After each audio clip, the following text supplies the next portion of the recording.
Aleluia. Paz do Senhor amado. Amém. É muita alegria, porque grandes coisas tem feito o Senhor por nós. Nós estamos aqui nesta noite alegres, porque tivemos uma noite, ontem, abençoada. O Espírito Santo falou aos nossos corações. A alegria vai transbordando até chegar o dia perfeito. Até nós nos encontrarmos com o Senhor em glória. Mas enquanto isso, nós estamos aqui fazendo a obra do Senhor, nos aperfeiçoando, aprendendo e aprender a ser melhor, a ser homens e mulheres de Deus, instrumentos nas suas mãos para poder conquistar o mundo que está em trevas. No culto de ontem, o assunto assim falado que nos chamou a atenção, o diácono Jonathan já fez menção, foi sobre chamado, não é mesmo? Qual que é a nossa chamada? E na escola dominical, falando sobre a igreja primitiva, os primeiros momentos da igreja, como que Deus vem agindo e trabalhando com esses homens, com essas mulheres, enfrentando até o risco das suas próprias vidas, mas foram fiéis até o fim, por amor a esta verdade anunciada a eles e que eles acreditaram. Essa verdade transformadora, libertadora, chamada Jesus Cristo. Eu desejo meditar com os irmãos os versículos na Bíblia Sagrada, no livro de Lucas, Evangelho de Lucas, capítulo 9, do versículo 57 em diante, até o 62. Rapidamente, para nós meditarmos, o tempo não espera, é nosso amigo. Diz assim a palavra do Senhor no Evangelho de Lucas, capítulo 9, versículos 57 ao 62. Indo eles pelo caminho, ora, alguém lhe disse: seguir-te-ei para onde quer que fores. Mas Jesus lhe respondeu: as raposas têm seus covis e as aves do céu ninhos, mas o filho do homem não tem onde reclinar a cabeça. A outro disse Jesus: segue-me. Ele, porém, respondeu: permite-me ir primeiro sepultar meu pai. Mas Jesus insistiu: deixa os mortos sepultar os seus próprios mortos. Tu, porém, vai e prega o reino de Deus. Outro lhe disse: seguir-te-ei, Senhor, mas deixa-me primeiro despedir-me dos de casa. Mas Jesus lhe replicou:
tem como fugir.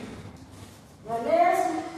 E aí Jesus se aproxima de outro e já o convida, né? Segue-me. E aí ele vai apresentar uma dificuldade. Permite-me primeiro sepultar meu pai. Mas Jesus insistiu: deixa os mortos os sepultar seus próprios mortos.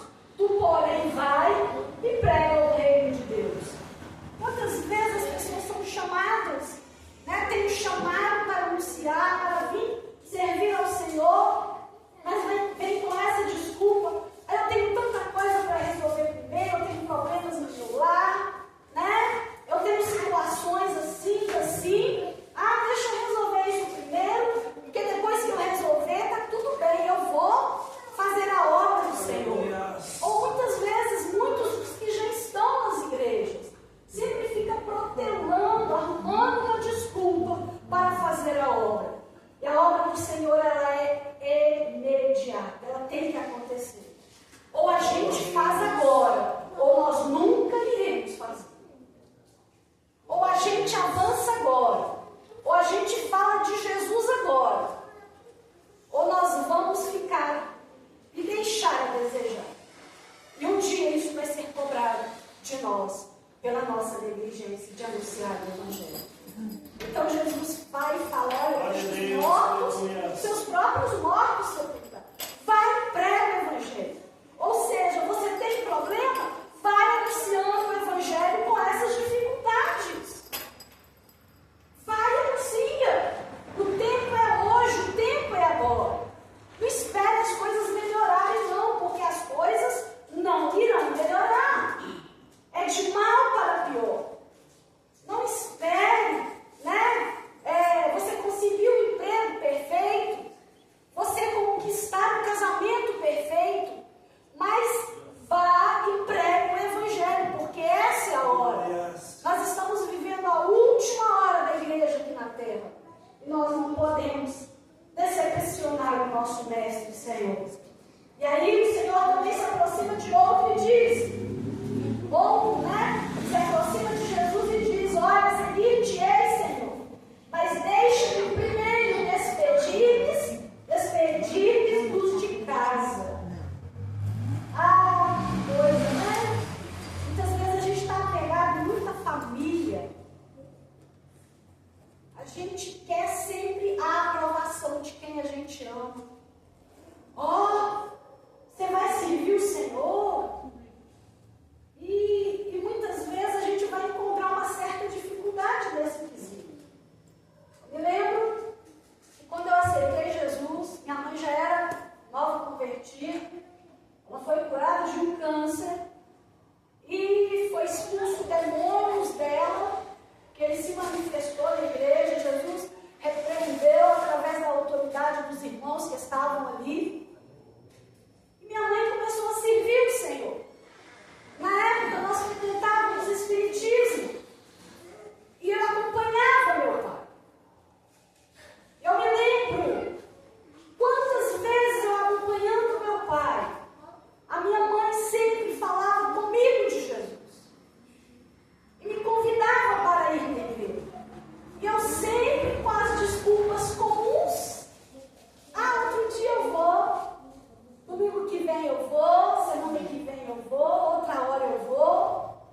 quando Jesus segura a mão da gente, nada mais solta.